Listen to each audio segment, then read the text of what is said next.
Alex Cardenas. So a time where I had to work in a team, like at work,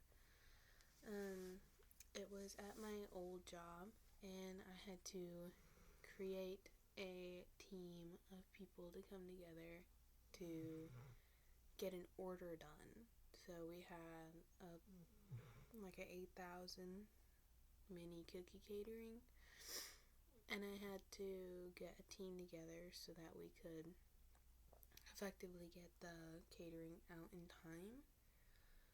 So we went through the 5 stages of the Tuckman's model. So we formed the team together where we discussed how we would properly get the assembly line going, and then we went through the storming phase. So we came up with ideas to get through conflicts or to get through potential issues.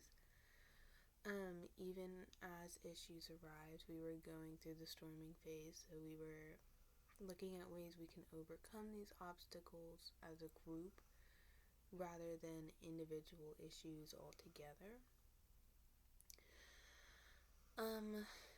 The norming process, we were establishing trust in each other, so we were figuring out the best way that all of us could work together.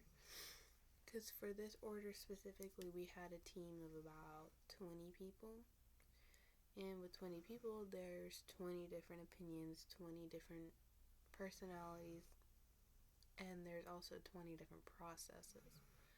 So we had to come together and really figure out how to work with each other rather than against each other. So we were setting roles and standards of who was doing what, who was going where, and what was being done at what time. And then we figured out who was best to be partnered with this person during this process and all of that. And then after that, we went through the performing stage. So the day of the catering came, and we all manned our stations. So I had to write out an entire plan, and then everybody had to kind of get into their position so they could effectively get the order completed in time. So everybody knew where they were supposed to go, how they were supposed to do it, and how to efficiently and effectively get the job done. And then we had our disbanding, so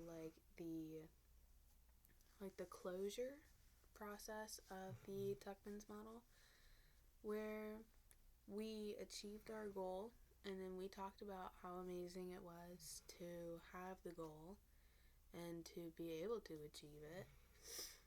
And we all just figured that we could work together in the future, especially when it came to something like that.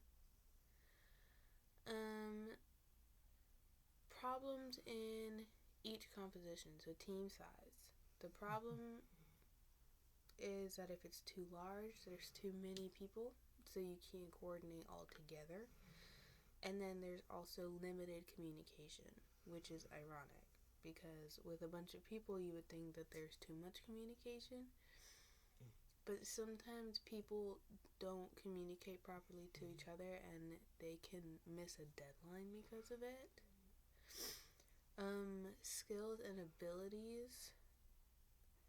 So the group could have many different skills, many different skill sets, and many different abilities, but they could potentially not work well together.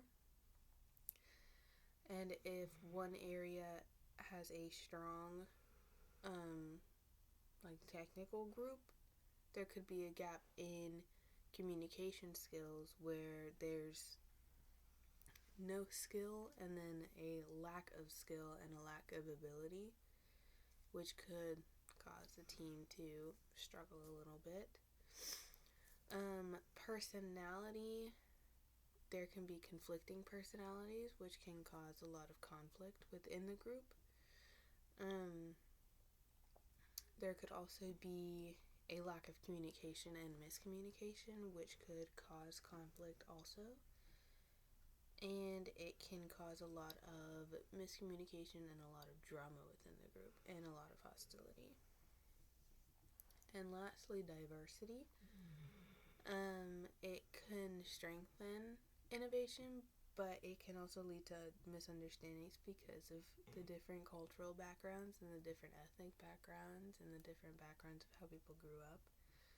So everybody could have different versions of how to be creative or how to get a job done, but if they can't take feedback or if they can't work well with others, then the team will not succeed while trying to get the job done. So that is my discussion. Thank you for listening. Have a good night.